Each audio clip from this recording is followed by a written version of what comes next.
Electron transport system ETS and oxidative phosphorylation, ये दोनों अलग अलग प्रोसेसेस हैं।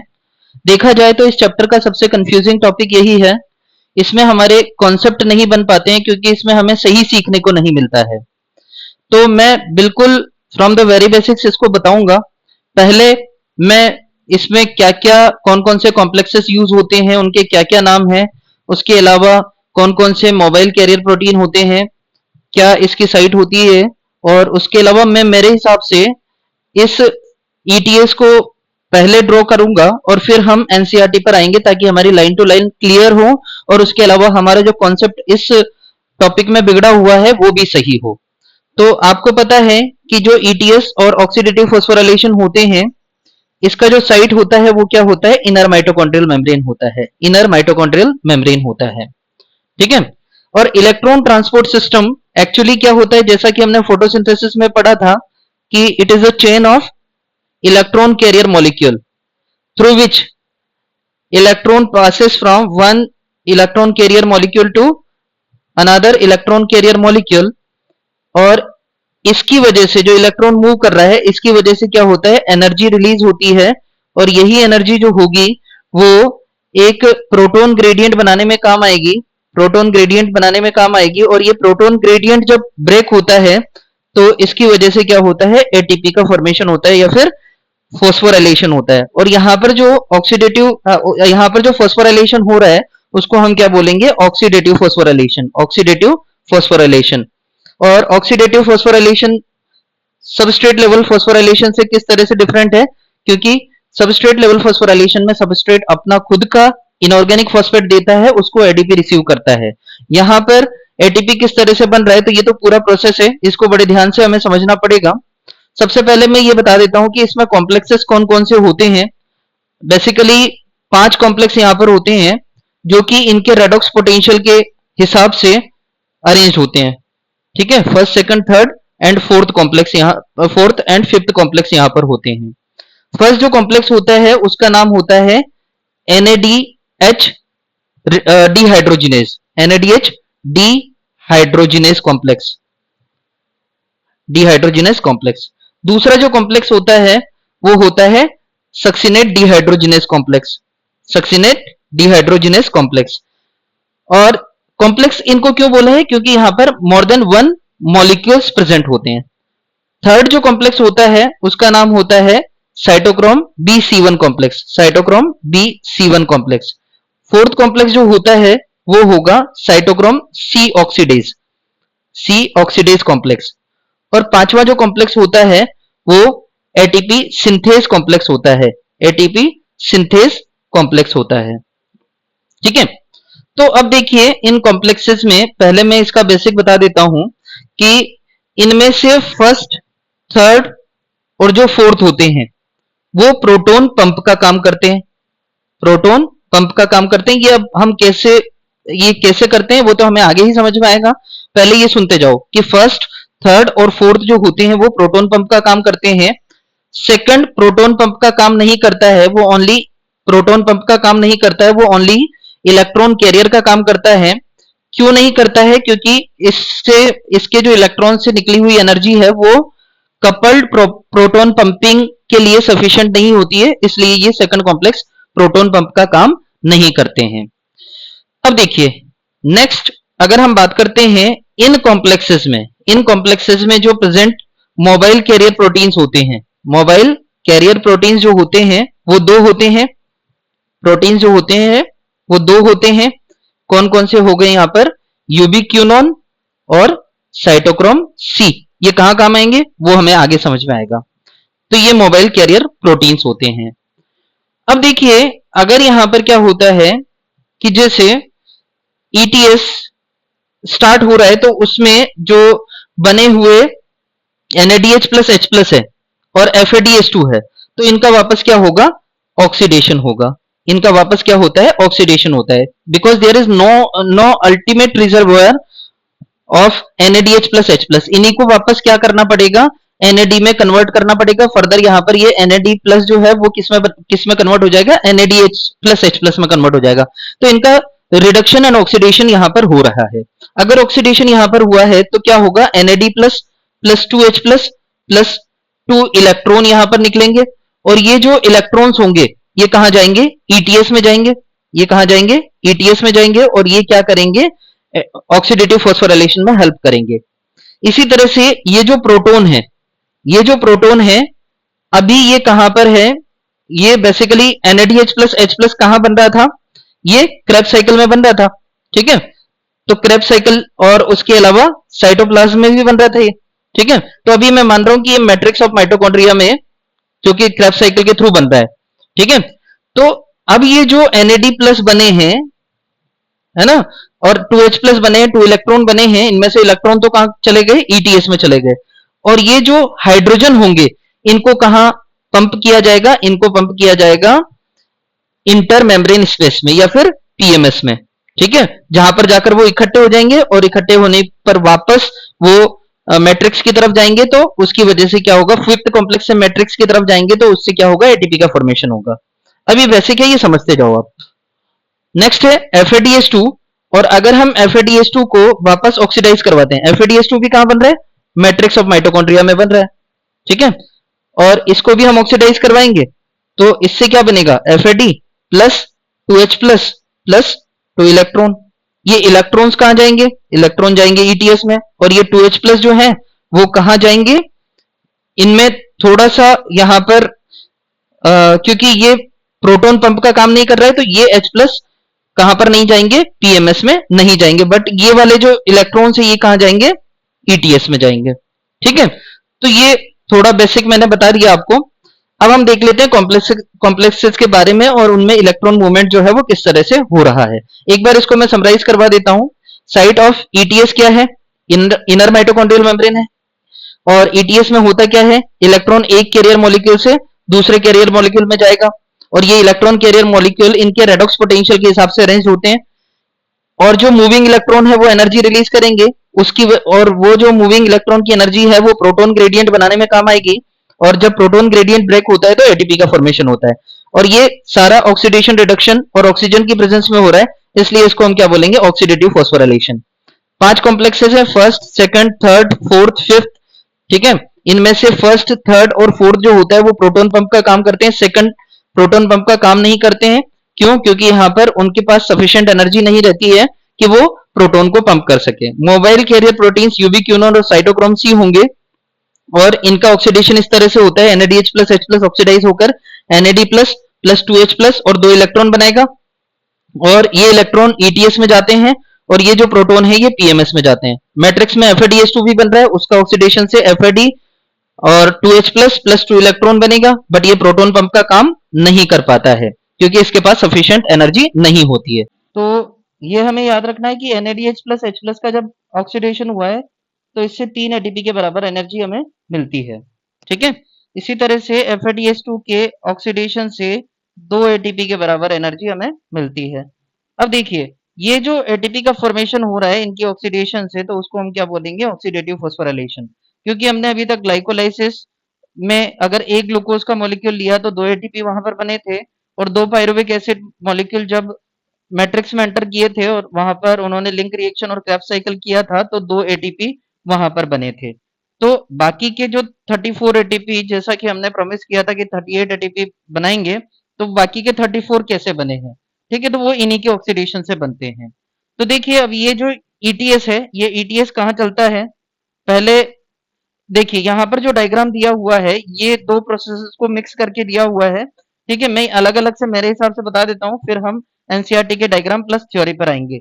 सबसे पहले आप कॉम्प्लेक्स के बारे में जान लीजिए। यहाँ पर 5 कॉम्प्लेक्स होते हैं। पहला कॉम्प्लेक्स होता है NADH डिहाइड्रोजिनेस, इसके कंपोनेंट होते हैं FMN फ्लेविन मोनोन्यूक्लियोटाइड, और उसके अलावा आयरन सल्फर प्रोटीन। जो कॉम्प्लेक्स के पार्ट नहीं है वो कौन कौन है, यूबिक्विनोन और साइटोक्रोम सी। ठीक है, ये क्या होते हैं, मोबाइल कैरियर प्रोटीन्स होते हैं। कॉम्प्लेक्स 3 उसके बाद आता है, और इसके पार्ट कौन कौन से, इसके कंपोनेंट है साइटोक्रोम बी, FES और साइटोक्रोम C1। ठीक है, तो ये साइटोक्रोम जो होते हैं, और ये साइटोक्रोम बी एफ, और इनके बीच में आता है FES, और ये साइटोक्रोम C1 हो गया। अब देखिए, ये कॉम्प्लेक्स 2 का पार्ट है, ये कॉम्प्लेक्स 2 है जिसको हम बोलेंगे सक्सिनेट डिहाइड्रोजिनेस कॉम्प्लेक्स। ठीक है, इसके कंपोनेंट मैंने यहां पर बता दिए, FAD हो गया और FES हो गया, FAD हो गया और FES हो गया। कॉम्प्लेक्स 4 पर आइए, तो कॉम्प्लेक्स 4 में क्या क्या होते हैं, copper A, cytochrome A, cytochrome A3 और कॉपर बी। ये और इसको हम बोलेंगे साइटोक्रोम सी ऑक्सीडेज कॉम्प्लेक्स। क्यों बोलते हैं वो हमें आगे जानकारी मिलेगी, पहले कॉम्प्लेक्सेस के कंपोनेंट आप देख लीजिए। और ये कॉम्प्लेक्स 5 हो गया जिसको हम बोलते हैं एटीपी सिंथेस कॉम्प्लेक्स, जिसके दो पार्ट होते हैं, F0 और F1 पार्टिकल हो गए। तो ये सारे कॉम्प्लेक्सेस के कंपोनेंट हो गए। अब देखिए इसमें किस तरह से इलेक्ट्रॉन का ट्रांसफर होता है वो हम देखने जा रहे हैं। तो देखिए दो केसेस यहां पर है, जब ईटीएस कहां से स्टार्ट हो रहा है, कॉम्प्लेक्स 1 से स्टार्ट हो रहा है। ठीक है, ये कॉम्प्लेक्स 1 से स्टार्ट हो रहा है, तो इसमें किसका ऑक्सीडेशन होगा, NADH प्लस H प्लस का ऑक्सीडेशन होगा और इसकी वजह से 3 एटीपी के बराबर एनर्जी मिलेगी। दूसरा केस हमने देखा कि जब ईटीएस कहां से स्टार्ट हो रहा है, कॉम्प्लेक्स 2 से स्टार्ट हो रहा है, मतलब ऑक्सीडेशन ऑफ FADH2 हो रहा है, तो इससे 2 एटीपी के बराबर एनर्जी मिलेगी। ये कैसे मिलेगी वो हम देखते हैं। देखिए फर्स्ट केस देखते हैं। तो फर्स्ट केस में क्या है, यहां पर जैसे किसका ऑक्सीडेशन होना है, NADH प्लस H प्लस का ऑक्सीडेशन होना है। अब NADH प्लस H प्लस के ऑक्सीडेशन का तरीका मैंने बता दिया था। इसमें ये ऑक्सीडाइज हुआ तो क्या बनेंगे, NAD प्लस 2H प्लस और 2 इलेक्ट्रॉन्स यहाँ पर बनते हैं। क्या क्या बने, NAD plus 2H plus plus 2 electron. FADH2 oxidize होगा तो वो FAD 2H plus plus 2 electron. और आपको ये भी पता है कि ये दो इलेक्ट्रॉन कहाँ जाएंगे, ETS में जाएंगे। दो H प्लस कहाँ जाएंगे, PMS में जाएंगे। और NAD प्लस में ये क्या होगा, ऑक्सीडाइज होगा। ठीक है, तो चलिए अब यहां से शुरुआत करते हैं, जब किसका ऑक्सीडेशन हम करवा रहे हैं, NADH प्लस H प्लस का ऑक्सीडेशन करवा रहे हैं। तो ये NADH प्लस H प्लस का ऑक्सीडेशन हमने किया। अच्छा, NADH प्लस H प्लस बना कहाँ था, मैट्रिक्स में बना था। ठीक है, तो इससे क्या बना, NAD प्लस।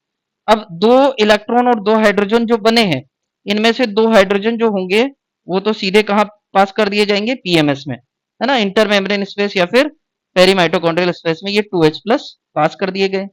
ओके, अब इससे दो इलेक्ट्रॉन भी निकले थे, तो दो इलेक्ट्रॉन जो होंगे वो कहां पर गए, FMN के पास गए, फिर ये FES के पास गए। ठीक है, FES से ये जो इलेक्ट्रॉन होंगे ये कहां पर जाएंगे, यूबिक्यूनोन के पास जाएंगे। ये कितने इलेक्ट्रॉन चल रहे हैं, दो इलेक्ट्रॉन। ठीक है, तो ये दो इलेक्ट्रॉन इनके पास गए। अब देखिए एक बात, एक कॉन्सेप्ट यहां पर ये होता है कि जो मूविंग इलेक्ट्रॉन है, जो मूविंग इलेक्ट्रॉन है, ये इलेक्ट्रॉन मूव कर रहे हैं, तो इनकी एनर्जी ये एनर्जी रिलीज करेंगे। और ये जो एनर्जी होगी ये यहां पर क्या होगा, कपल्ड प्रोटॉन पंपिंग को रिजल्ट करेगी। कपल्ड प्रोटॉन पंपिंग में क्या होता है, कपल्ड प्रोटॉन पंपिंग में क्या होता है कि जो 2H प्लस है ना, ये तो ये वाले जो 2H प्लस है ये कहां से आए थे, इसके ऑक्सीडेशन से आए थे। और इसके साथ ही जो दो H प्लस होंगे वो इन मूविंग इलेक्ट्रॉन की एनर्जी की वजह से कहां पास होंगे, जो मैट्रिक्स है उससे PMS में पास होंगे, तो 2H प्लस यहां पर और पास हुए। अच्छा, ये जो प्रोटॉन पास हुए हैं, ये प्रोटॉन कौन से हैं, इनको हम बोलते हैं कपल्ड प्रोटॉन पंपिंग वाले, है ना, इसको हम क्या बोलेंगे, कपल्ड, इस प्रोसेस को हम बोलेंगे कपल्ड प्रोटॉन पंपिंग। ओके, तो ये किसकी यहां पर एनर्जी जो है वो किसकी है, एनर्जी जो है वो मूविंग इलेक्ट्रॉन की है। ठीक है, मूविंग इलेक्ट्रॉन की है। हम शुरू से पढ़ते आए हैं कि ईटीएस में जब इलेक्ट्रॉन एक इलेक्ट्रॉन कैरियर से दूसरे इलेक्ट्रॉन कैरियर में जाता है तो वो कहीं ना कहीं एनर्जी रिलीज करता है। एनर्जी जो है वो प्रोटॉन ग्रेडियंट बनाने में काम आती है, और प्रोटॉन ग्रेडियंट जब टूटता है तो एटीपी बनता है। तो यही कॉन्सेप्ट यहाँ पर लग रहा है। ठीक है, टोटल यहाँ पर अभी 4H प्लस हो चुके हैं। ओके, अब ये जो इलेक्ट्रॉन का देखो, इलेक्ट्रॉन कहाँ है अभी स्थिति इसकी, देखो यूबिक्यूनोन के पास है। अब ये जो यूबिक्यूनोन होगा, ये जो यूबिक्यूनोन होगा ये क्या करेगा, बाहर से 2H प्लस, कहां से, मैट्रिक्स से, ये मैट्रिक्स से 2H प्लस डायरेक्टली इसने रिसीव किए, दो इलेक्ट्रॉन इधर वाले हैं, तो ये किस में रिड्यूस हो जाएगा, UqS2 में रिड्यूस हो जाएगा। किस में रिड्यूस हो जाएगा, UqS2 में रिड्यूस हो जाएगा। कैसे रिड्यूस हुआ, दो इलेक्ट्रॉन ETS से रिसीव किए, दो इलेक्ट्रॉन कहां से, दो प्रोटॉन कहां से रिसीव किए इसने, मैट्रिक्स से, तो ये किस में रिड्यूस हो गया, UqS2 में। अच्छा, UqS2 वापस ऑक्सीडाइज होगा, तो ये क्या रिलीज करेगा? ये रिलीज करेगा 2 इलेक्ट्रॉन और 2 प्रोटॉन, वापस इसका ऑक्सीडेशन यहां पर हो रहा है। ठीक है, अब देखिए, अब ये जो 2 प्रोटॉन होंगे, इस बात को ध्यान से समझना, ये अब ये जो 2 प्रोटॉन होंगे, ये कहां पर जाएंगे? इससे 2 प्रोटॉन निकले, है ना? और ये जो 2 प्रोटॉन होंगे, ये कॉम्प्लेक्स 3 के थ्रू, कॉम्प्लेक्स थर्ड के थ्रू ये क्या होंगे? यहां पर पास कर दिए जाएंगे। किधर पास कर दिए गए? ये पीएमएस में पास कर दिए गए। अब क्योंकि इसका ऑक्सीडेशन हुआ है ना, इसका ऑक्सीडेशन यहां पर हुआ था, और इसके ऑक्सीडेशन से 2H प्लस और 2 इलेक्ट्रॉन। अब इलेक्ट्रॉन किधर गए? इलेक्ट्रॉन को कौन रिसीव करेगा? इसके साइटोक्रोम बी। कितने इलेक्ट्रॉन चल रहे हैं? 2 इलेक्ट्रॉन चल रहे हैं। ठीक है, साइटोक्रोम बी से ये गया एफईएस के पास, एफईएस से साइटोक्रोम सी के पास। ठीक है, साइटोक्रोम सी के पास गया। अच्छा, यहां पर भी जो मूविंग इलेक्ट्रॉन होंगे, अभी इलेक्ट्रॉन को साइटोक्रोम सी तक पहुंचा देते हैं। ठीक है, अब ये जो मूविंग इलेक्ट्रॉन होंगे, ये वापस किसको रिजल्ट करेंगे? वापस रिजल्ट करेंगे ये कपल्ड प्रोटॉन पंपिंग को। किसको रिजल्ट करेंगे? कपल्ड प्रोटॉन पंपिंग को। तो क्या किया जाएगा? मूविंग इलेक्ट्रॉन की एनर्जी मैट्रिक्स से 2 प्रोटॉन किधर भेज देगी? पीएमएस में भेज देगी। ओके, अब देखिए यहां पर भी कितने हो गए? इनको मैं शॉर्ट में लिख देता हूं यहां पर। इसको हम क्या बोल रहे हैं? Coupled proton pumping. ठीक है, ये 2H प्लस जो है वो कपल्ड प्रोटॉन पंपिंग वाले हैं। ठीक है, और ऊपर वाले जो 2H प्लस हैं वो किससे आए हैं? यूबी क्यूनोन से आए हैं, उसका जब ऑक्सीडेशन हुआ तब। ओके, अब इलेक्ट्रॉन कहां पहुंच गए? इलेक्ट्रॉन पहुंच गए साइटोक्रोम सी के पास। ठीक है, साइटोक्रोम सी के पास जब इलेक्ट्रॉन पहुंच गए, साइटोक्रोम सी पीएमएस, जो इनर माइटोकॉन्ड्रियल मेम्ब्रेन पर पीएमएस साइड पर ये प्रेजेंट होता है, ये क्या करेगा? 2 इलेक्ट्रॉन को, और ये मोबाइल इलेक्ट्रॉन कैरियर मॉलिक्यूल है, तो ये यहां से यहां मूव होगा, ऊपर से नीचे। ठीक है, और अपने इलेक्ट्रॉन ये किसको दे देगा? कॉपर ए को दे देगा। ठीक है, कॉपर ए से 2 इलेक्ट्रॉन कहां गए? साइटोक्रोम ए में, साइटोक्रोम ए से साइटोक्रोम ए3, और साइटोक्रोम ए3 से कॉपर बी में ये चले गए। ओके, अब देखिए यहां पर भी मूविंग मूविंग इलेक्ट्रॉन की एनर्जी है, वो भी क्या करेगी? 2 प्रोटॉन को किधर से किधर पास कर देगी? From matrix to PMS. तो यहां पर ये 2H प्लस को इसने डायरेक्टली पास कर दिया। ये कौन से? Coupled proton pumping.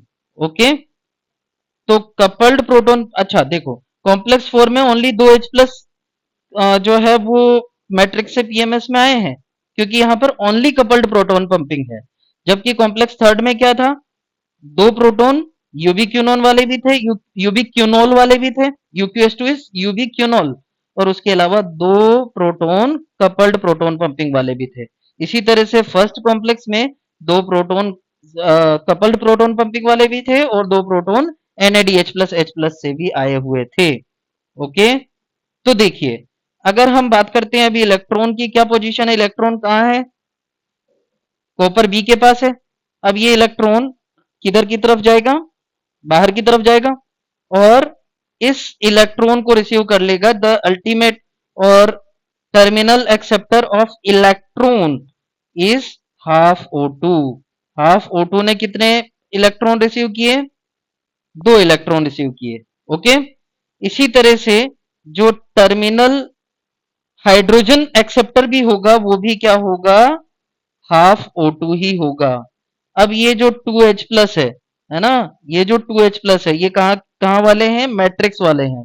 तो इनके साथ मिलकर ये हाफ O2, और उसके अलावा जो 2 इलेक्ट्रॉन और 2 प्रोटॉन्स हैं, ये सब मिलकर एक H2O मॉलिक्यूल का फॉर्मेशन कर देंगे। अब देखिए आपको O2 का जो रोल है वो समझ में आ गया होगा कि ये कहीं ना कहीं इस सिस्टम से इलेक्ट्रॉन जो है उनको पुल कर रहे हैं। अब ये इलेक्ट्रॉन पुलिंग जो चल रही है, वो देखो कि कहीं ना कहीं इस हाफ O2 ने कॉपर बी से इलेक्ट्रॉन पुल किया होगा, कॉपर बी ने फिर A3 से, फिर A से, इस तरह से ये पूरा प्रोसेस यहाँ पर FMN से, FMN ने फिर further NADH plus H plus से इलेक्ट्रॉन पुल किए होंगे। ठीक है, तो इसकी वजह से ये ऑक्सीजन की प्रेजेंस जो है वो वाइटल होती है। और ये किसमें काम आती है? इस सिस्टम से इलेक्ट्रॉन, एक लाइन दी हुई है एनसीईआरटी में कि इसका जो रोल होता है, इसका जो प्रेजेंस होता है वो वाइटल होता है, क्योंकि ये क्या करता है, हाइड्रोजन को सिस्टम से रिमूव करने का काम करता है। अब देखिए हाइड्रोजन का मतलब क्या है, H प्लस प्लस इलेक्ट्रॉन है। हाइड्रोजन का मतलब क्या हो गया, H प्लस प्लस इलेक्ट्रॉन हो गया। अब ये H प्लस प्लस इलेक्ट्रॉन जो होंगे, है ना, ये कहीं ना कहीं इस सिस्टम से रिमूव किए जा रहे हैं। कैसे किए जा रहे हैं, ये इधर से इलेक्ट्रॉन आ गए और ये इस जो मैट्रिक्स से आए हुए H प्लस है, तो ये दोनों मिलकर यहां पर क्या बना लेंगे, हाइड्रोजन। मतलब हाइड्रोजन को बोला है H plus plus electron. Okay, अब हम देख लेते हैं कि कितने कितने जो प्रोटॉन है वो इसमें पीएमएस में प्रेजेंट है। तो काउंट कर सकते हैं हम कितने प्रोटॉन्स प्रेजेंट है, 2H प्लस 2H प्लस, है ना, 4 हो गई है, इधर 4 और उसके अलावा यहां पर ये 2। तो ये टोटल कितने हैं, 10 प्रोटॉन अभी कहां पर प्रेजेंट है, पीएमएस में प्रेजेंट है। अब ये पीएमएस के जो प्रोटॉन्स हैं इनको कहां भेजा जाएगा, ये कहां मूव करेंगे, क्योंकि यहां पर इनका जो पीएमएस है, पीएमएस में हाइड्रोजन का कॉन्सेंट्रेशन बढ़ गया, पीएच यहां पर क्या हो गई, कम हो गई। ठीक है, तो अब देखिए यहां पर क्या होगा, ये 10H प्लस है, ये 10H प्लस यहां पर है, तो 10H प्लस जो होंगे वो किधर मूव करेंगे, पीएमएस टू मैट्रिक्स मूव करेंगे। ठीक है, अब देखिए ये जो एफ नोट है, इसको आपको पता है कि इसको हम बोलेंगे ट्रांस मेम्ब्रेन चैनल, और ये कनेक्टेड होता है कैटालाइटिक साइट ऑफ F1। ठीक है, अब ये बड़ा इंपॉर्टेंट है कि यहां से यहां जो है इसको पंपिंग नहीं बोलना है, क्योंकि ये जो प्रोटॉन्स जा रहे हैं वो फैसिलिटेटेड डिफ्यूजन के थ्रू जाते हैं। कौन से, फैसिलिटेटेड डिफ्यूजन के थ्रू जाते हैं। ये हमें याद रखना, ये एक्टिव प्रोसेस नहीं है। एक्टिव प्रोसेस कौन सा था, ये जो कपल्ड प्रोटॉन पंपिंग जो था वो क्या था, एक्टिव प्रोसेस था। बट जो प्रोटॉन का पीएमएस से कहां जाना, मैट्रिक्स में जाना, ये फैसिलिटेटेड डिफ्यूजन के थ्रू होता है। और पर 4H प्लस यहां पर जो पीएमएस से मैट्रिक्स में गए हैं, तो उसके साथ ही क्या होगा, एक एटीपी का फॉर्मेशन हुआ है, क्योंकि जो मूविंग इलेक्ट्रॉन है उन्होंने कन्फर्मेशनल चेंजेस किए हैं F1 पार्टिकल में, और उसकी वजह से वो एक्टिवेट हुआ, और उसकी वजह से क्या हुआ है, 4H प्लस के मूवमेंट के साथ यहां पर एक एटीपी का फॉर्मेशन हुआ। तो ओवरऑल अगर हम देखते हैं तो देखिए 4H प्लस से क्या हो रहा है, एक एटीपी का फॉर्मेशन हो रहा है।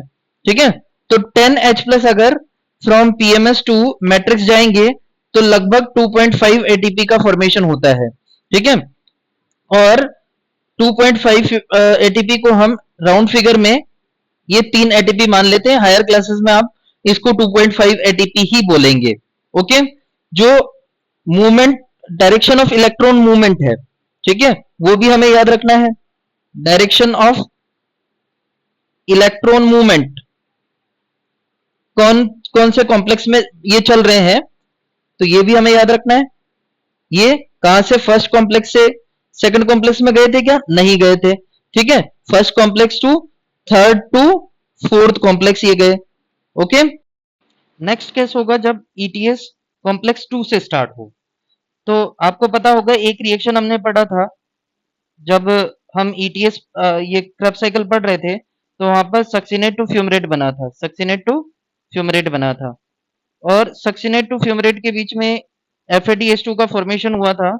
अब ये जो FADH2 होगा, ये जो FADH2 होगा, ये FAD में ऑक्सीडाइज होगा, और FAD में ऑक्सीडाइज होगा तो यहाँ पर क्या होगा, 2 इलेक्ट्रॉन और 2 प्रोटॉन रिलीज करेगा, और ये जो 2 इलेक्ट्रॉन होंगे, इससे निकले हुए जो 2 इलेक्ट्रॉन्स होंगे वो तो किसके पास गए, FES के पास गए।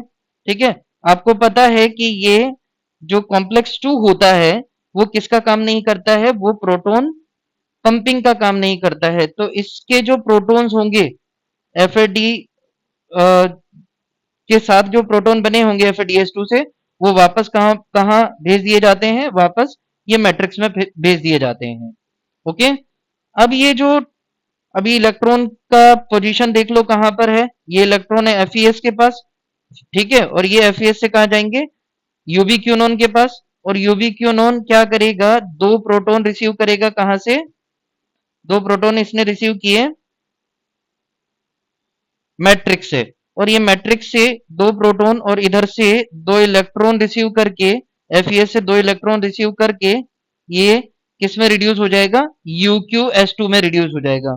ये इसने क्या बना लिया, UqS2 बना लिया, ठीक है, और यहां पर इसका क्या हो गया, रिडक्शन हो गया, ठीक है, यूवी क्यूनोल इसने बना लिया। अब अगेन जब ये ऑक्सीडाइज होगा, अगेन जब ये ऑक्सीडाइज होगा तो ये क्या करेगा, दो इलेक्ट्रॉन और दो प्रोटॉन रिलीज करेगा, और इसके जो दो इलेक्ट्रॉन होंगे वो तो कहां गए, साइटोक्रोम बी के पास गए, ठीक है, और इसके जो दो प्रोटॉन इससे रिलीज हुए होंगे, है ना, वो कहां चले जाते हैं, वो चले जाते हैं फर्दर किसके किसके थ्रू, कॉम्प्लेक्स थर्ड के थ्रू, क्योंकि कॉम्प्लेक्स वन थर्ड और फोर्थ जो होते हैं वो प्रोटॉन पंप का काम करते हैं, तो दो H प्लस यहां पर आ गए, ठीक है। अभी इलेक्ट्रॉन की हालत देखो कहां पर है, वो है साइटोक्रोम बी के पास, साइटोक्रोम बी से जाएंगे ये FeS के पास, FeS से साइटोक्रोम C1 के पास, और इलेक्ट्रॉन कितने चल रहे हैं, दो ही इलेक्ट्रॉन चल रहे हैं, और ये किसके पास जाएंगे फर्दर, ये जाएंगे साइटोक्रोम सी के साथ। तो अब वापस याद करो coupled proton pumping, coupled proton pumping में क्या होता है, जो मूविंग इलेक्ट्रॉन है, जो मूविंग इलेक्ट्रॉन है उनकी एनर्जी की वजह से क्या होगा, जो दो प्रोटॉन होंगे वो कहां से कहां भेज दिए जाएंगे, वो मैट्रिक्स टू PMS भेज दिए जाते हैं, ठीक है। तो ये टोटली यहां पर कॉम्प्लेक्स थर्ड से चार प्रोटॉन पंप हो चुके हैं। इलेक्ट्रॉन कहां है, देखो साइटोक्रोम सी के पास है, ये मोबाइल इलेक्ट्रॉन कैरियर मॉलिक्यूल होता है, ये साइटोक्रोम सी अब अपने इलेक्ट्रॉन किसको दे देगा, कॉपर ए को दे देगा दो इलेक्ट्रॉन, फिर साइटोक्रोम ए, फिर साइटोक्रोम A3, फिर copper B. Terminal electron acceptor कौन होता है ETS में, दोनों केसेस में कौन था, हाफ O2। यहां पर कितने इलेक्ट्रॉन चल रहे हैं, दो इलेक्ट्रॉन चल रहे हैं, ठीक है, और ये इलेक्ट्रॉन कौन रिसीव कर लेगा, हाफ O2, ठीक है। साथ के साथ ही जो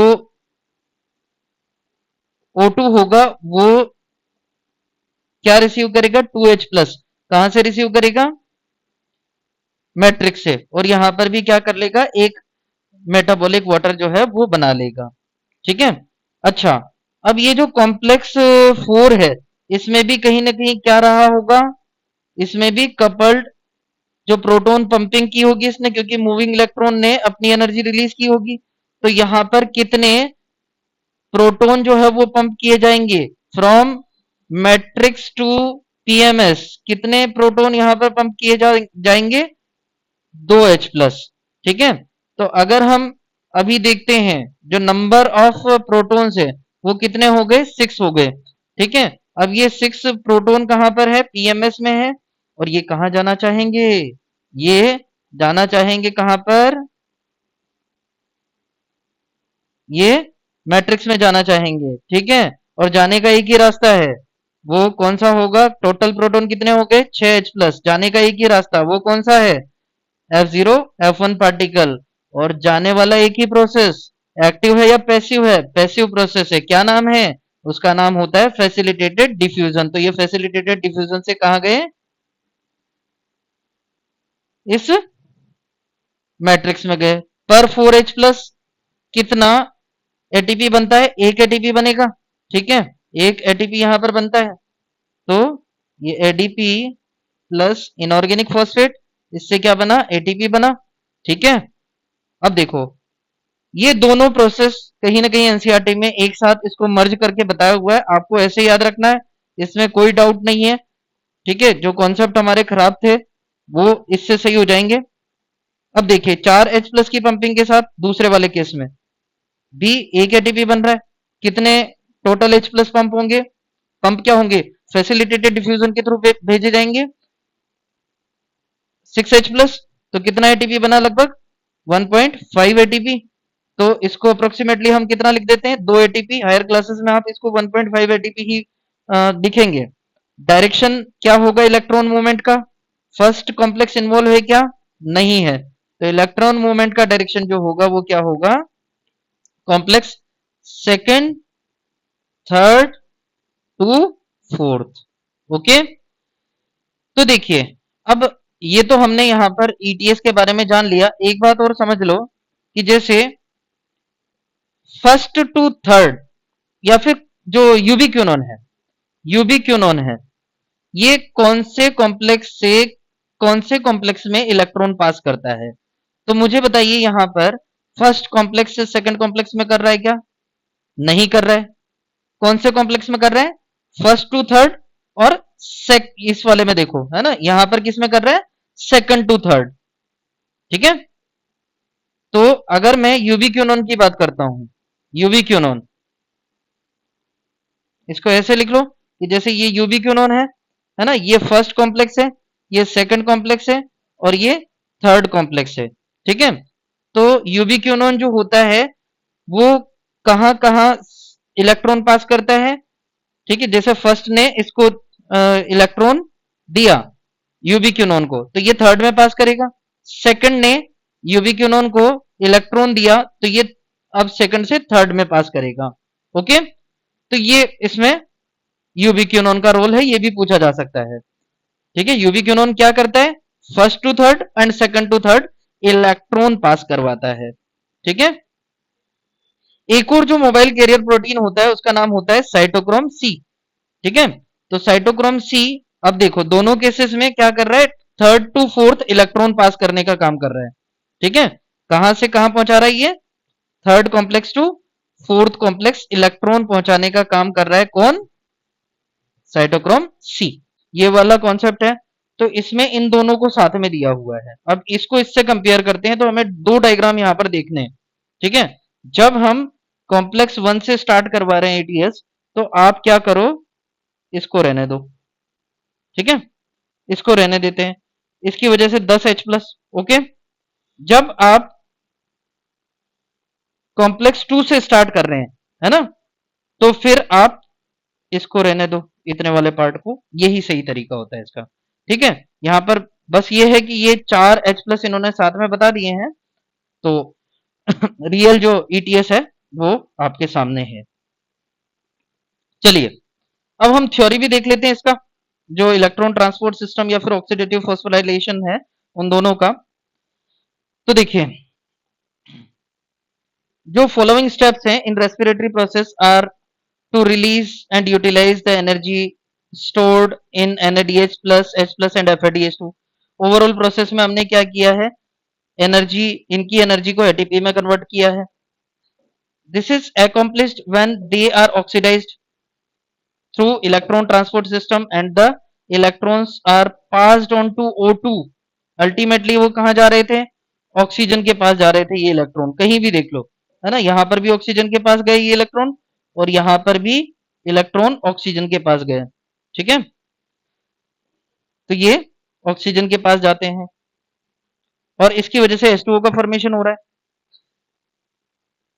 जो मेटाबॉलिक पाथवे है through which electron passes from one carrier molecule to another carrier molecule is called electron transport system. Already मैं बता चुका हूं, है ना, सारी बातें यही है, बस ये है कि एनसीईआरटी की लैंग्वेज हमें समझ में आ जानी चाहिए। And it is present in the inner mitochondrial membrane, obviously पता है हमें। Electron from NADH, more correct, NADH plus H plus produced in the mitochondrial matrix during citric acid cycle are oxidized by NADH dehydrogenase complex 1, है ना, यहां पर ये NADH dehydrogenase जो है कॉम्प्लेक्स से इसका ऑक्सीडेशन हुआ था। And electrons are then transfer to ubiquinone, है ना, यूबी क्यूनॉन को ये ट्रांसफर हुए थे, यहां पर भी आप देख सकते हैं यूबी क्यूनॉन को ट्रांसफर हुए हैं ये electron. Okay, located with in the inner membrane, है ना, ये मेम्ब्रेन के अंदर होता है यूबी क्यूनॉन। यूबी क्यूनॉन जो होता है वो भी, ubiquinone also receives reducing equivalents. यहां पर रिड्यूसिंग इक्विवेलेंट्स को किसकी बात कर रहा है? ये इलेक्ट्रॉन की बात कर रहा है। ठीक है, तो ये इलेक्ट्रॉन कहां से भी रिसीव करता है? FADH2 से भी रिसीव करता है ना, ये FADH2 से भी ये क्या करता है? रिसीव करता है। क्योंकि यहां पर प्रोसेस FADH2 का नाम ही नहीं लिखा है, इसलिए मैंने यहां पर बता दिया कि जैसे ये यूबिक्विनोन है, यूबिक्विनोन ने ये FADH2 वाले इलेक्ट्रॉन भी क्या किए, रिसीव किए, कहने का मतलब ये है, ठीक है। और इसको रिड्यूसिंग इक्विवेलेंट बोला है। कॉम्प्लेक्स 2 में ये था, FADH2 का ऑक्सीडेशन हुआ था, है ना। और ये कौन सी प्रोसेस में बना था, जब सक्सिनेट टू फ्यूमरेट बना था, ठीक है। सक्सिनेट टू फ्यूमरेट जो क्रैब साइकिल में बना था या फिर सिट्रिक एसिड साइकिल में बना था। द रिड्यूस्ड यूबिक्विनोन, है ना, और इसको हम यूबिक्विनोल भी बोल सकते हैं। ये किसकी बात कर रहा है, UqS2 की बात कर रहा है। ये ऑक्सीडाइज होगा अगेन, और इसके इलेक्ट्रॉन को साइटोक्रोम सी में ट्रांसफर कर देगा via cytochrome BC1 complex, complex third, ठीक है। तो ये कॉम्प्लेक्स थर्ड के थ्रू यहाँ पर ये इलेक्ट्रॉन जो है वो कहां से कहां ट्रांसफर कर रहा है, ये BFES और C1 में ट्रांसफर कर देगा, ठीक है। ये और उसके अलावा साइटोक्रोम सी कॉम्प्लेक्स थर्ड से कॉम्प्लेक्स 4 में ये इलेक्ट्रॉन को ट्रांसफर कर रहा है, और बीच में कौन आ रहे हैं, साइटोक्रोम BFES, साइटोक्रोम C1, ये सारे आ रहे हैं, ठीक है। तो ये साइटोक्रोम सी जो होता है ये स्मॉल प्रोटीन होता है, जो कि कहां पर, ध्यान से समझ लेना इसको, ये outer surface of the inner mitochondrial membrane की तरफ प्रेजेंट होता है, ये आउटर सरफेस, है ना, ये बाहर की सरफेस की तरफ है। Act as a mobile carrier protein for transfer of electron between complex third and complex 4, ठीक है। कॉम्प्लेक्स थर्ड और कॉम्प्लेक्स 4 के बीच में जो इलेक्ट्रॉन ट्रांसपोर्ट का काम कर रहा है वो कौन कर रहा है, साइटोक्रोम सी कर रहा है। कॉम्प्लेक्स 4 को हम साइटोक्रोम सी ऑक्सीडेज क्यों बोलते हैं, ध्यान से समझना, क्योंकि साइटोक्रोम सी से क्या हो रहा है, इलेक्ट्रॉन निकल रहा है, और ये कौन रिसीव कर रहा है, कॉम्प्लेक्स 4 रिसीव कर रहा है। तो साइटोक्रोम सी का यहां पर क्या हुआ है, ऑक्सीडेशन हुआ है, क्योंकि उसमें से इलेक्ट्रॉन निकला है, इसलिए कॉम्प्लेक्स 4 को हम साइटोक्रोम सी ऑक्सीडेज भी बोलते हैं, ओके।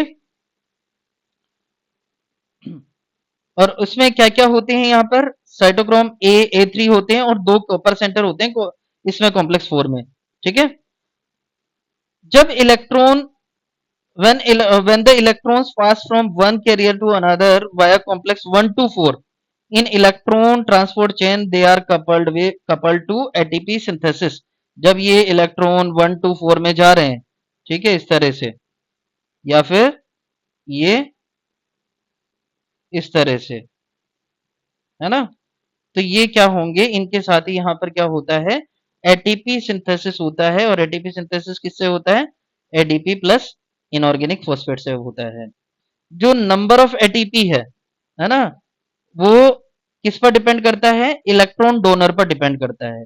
अगर electron donor NADH plus H plus है तो 3 एटीपी मॉलिक्यूल्स बनेंगे, और जब इलेक्ट्रॉन डोनर FADH2 है ना, यहाँ पर FADH2 ने ही इलेक्ट्रॉन दिए हैं, जो मैं इस डायग्राम में बता चुका हूं, है ना, ये FADH2, अगर इसने इलेक्ट्रॉन दिए हैं, ठीक है, तो कितने एटीपी बनेंगे, 2 मॉलिक्यूल्स ऑफ एटीपी बनेंगे। अब देखिए, although the aerobic process of respiration takes place only in the presence of oxygen, ठीक है, ये सारा जो प्रोसेस हो रहा था वो किसकी प्रेजेंस में हो रहा था, ऑक्सीजन की प्रेजेंस में हो रहा था। बट जो रोल ऑफ ऑक्सीजन है वो टर्मिनल स्टेज पर हमें दिखा है, ओके।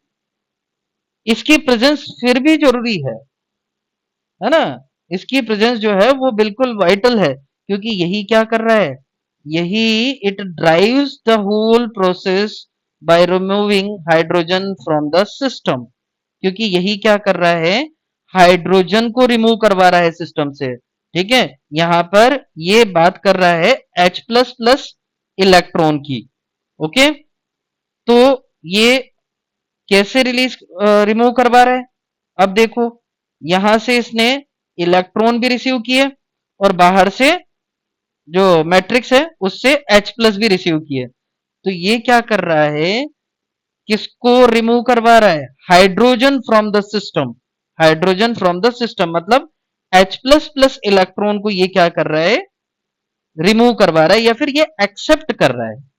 ऑक्सीजन जो होता है वो फाइनल हाइड्रोजन एक्सेप्टर का काम करता है, क्योंकि इसी के पास क्या आ रहे हैं, hydrogen H plus plus electron आ रहे हैं, तो ये फाइनल हाइड्रोजन एक्सेप्टर कौन होगा? ऑक्सीजन होगा। ठीक है, यहां पर आपसे अगर ओनली इलेक्ट्रॉन के लिए भी पूछे तो वो भी क्या होगा? ऑक्सीजन ही होगा। हाइड्रोजन मतलब क्या होता है? H प्लस प्लस इलेक्ट्रॉन, और ये finally H plus plus electron कौन रिसीव कर रहा है? ऑक्सीजन ही रिसीव कर रहा है, तो ये फाइनल हाइड्रोजन एक्सेप्टर हो जाएगा।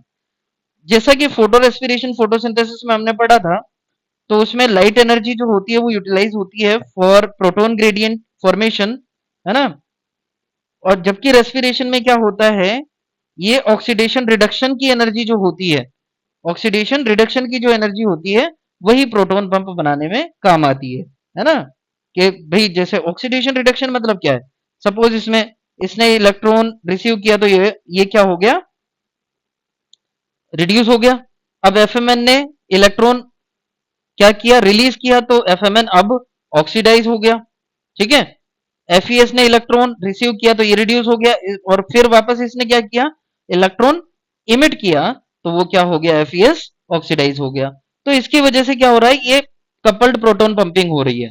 ठीक है, और ये प्रोटॉन ग्रेडियंट बनाने में काम आ रही है, और प्रोटॉन ग्रेडियंट जब ब्रेक हो रहा है तो किसका फॉर्मेशन हो रहा है? एटीपी का फॉर्मेशन हो रहा है। ओके, तो ये ऑक्सीडेशन रिडक्शन की जो एनर्जी है ये किसमें काम आ रही है? प्रोटॉन पंप बनाने में काम आ रही है, और प्रोटॉन पंप के ब्रेक होने से क्या हो रहा है? एटीपी का फॉर्मेशन हो रहा है ना। और ये ऑक्सीडेशन रिडक्शन जो है, इसकी प्रेजेंस में या फिर इसके थ्रू एटीपी का formation is oxidative phosphorylation. It is for this reason the process is called oxidative phosphorylation. Okay, चलिए हम ऑलरेडी ये प्रोसेस पढ़ चुके हैं, केमियोस्मोटिक हाइपोथेसिस। ठीक है, जो उसमें क्या होता है कि जैसे यहां पर प्रोटॉन का एक्यूमुलेशन हो गया, ठीक है, तो ये कहां जाना चाहेंगे? वापस जो है मैट्रिक्स में जाना चाहेंगे। अगर हम क्लोरोप्लास्ट की बात करते हैं, ठीक है, तो क्लोरोप्लास्ट में कहां से जा रहे थे? ल्यूमेन से स्ट्रोमा में जा रहे थे H प्लस, तो उसकी वजह से क्या हो रहा था? एटीपी का फॉर्मेशन हो रहा था। ठीक है, तो ये ऑलरेडी हम पढ़ चुके हैं, जिसमें इलेक्ट्रॉन ट्रांसपोर्ट जो सिस्टम होता है वही एटीपी के सिंथेसिस के लिए जरूरी होता है। और यहाँ पर जो एंजाइम काम आता है वो कौन सा होता है? एटीपी सिंथेस, या फिर कॉम्प्लेक्स 5 भी इसको बोल सकते हैं। ओके, और this complex consist of two major components. कौन कौन से थे इसमें? F0 और F0 थे। ठीक है, F0 और F1 थे। F1 हेड पीस होता है, जो कि पेरिफेरल मेम्ब्रेन प्रोटीन होता है, मतलब ये मेम्ब्रेन के बाहर की तरफ प्रोट्रूड होता है या फिर निकला हुआ होता है। ठीक है, और यहाँ पर क्या होगा? It has site for ATP synthesis, और उसमें एडीपी प्लस आईपी होगा, इनऑर्गेनिक फॉस्फेट होगा, और उससे एटीपी बनेगा। एफ नोट जो है वो इंटीग्रल मेम्ब्रेन प्रोटीन होता है, जो कि एक चैनल बनाने का काम करता है प्रोटॉन के लिए। The passage of proton through the channel is coupled to the catalytic site of F1। ठीक है, इसका मतलब चैनल में ये किसकी बात कर रहा है? एफ नोट की बात कर रहा है। ठीक है, और ये जो पैसेज ऑफ प्रोटॉन, जो प्रोटॉन इससे जा रहे हैं, ठीक है, ये किसके साथ कपल्ड या फिर एसोसिएटेड होंगे? F1 पार्टिकल की कैटालिटिक साइट, जो कि एक्चुअली एटीपी सिंथेज है, उसके साथ ये एसोसिएट होंगे। तो इसकी वजह से क्या होगा? एटीपी का सिंथेसिस होगा। अब जो एटीपी का सिंथेसिस हो रहा है ना, वो 4 H प्लस के फैसिलिटेटेड डिफ्यूजन की वजह से होता है। पर 4H अगर यहाँ पर डिफ्यूज हो रहे हैं फैसिलिटेटेड डिफ्यूजन के थ्रू प्रोटॉन, तो उससे एक एटीपी का फॉर्मेशन होगा। और आपको पता है कि जैसे यहाँ पर जो पीएमएस है, ये पीएमएस है, यहां से प्रोटॉन कम हो जाएंगे, वो किधर से किधर जा रहे हैं? Proton to sorry PMS to matrix जा रहे हैं। तो इनर माइटोकॉन्ड्रियल मेम्ब्रेन के अंदर क्या है, हम बात कर सकते हैं यहाँ पर, ये पीएमएस है। ठीक है, तो पीएमएस का इलेक्ट्रोकेमिकल प्रोटॉन ग्रेडियंट जो है वो क्या हो जाएगा? कम हो जाएगा। ठीक है, अब देखो यहां पर भी एक समस्या है। अगर देख, इन्होंने डायग्राम तो चेंज नहीं किया है, बट थ्योरी में चेंज कर दिया है। अगर आपको सीधी सीधी बात है, अगर डायग्राम से पूछा जाता है तो आप 2H प्लस कर देना, और अगर थ्योरी में आता है तो वो 4H प्लस आपको करना है, इसका कोई मेरे पास भी समाधान नहीं है, बट ठीक है ना। हालांकि सही बात यह है कि 4H+ आप हायर क्लासेस में पढ़ेंगे, इसको 4H+ ही पास होते हैं। ठीक है, तो ये हमने ईटीएस के बारे में जो भी कुछ था वो हमने अच्छे से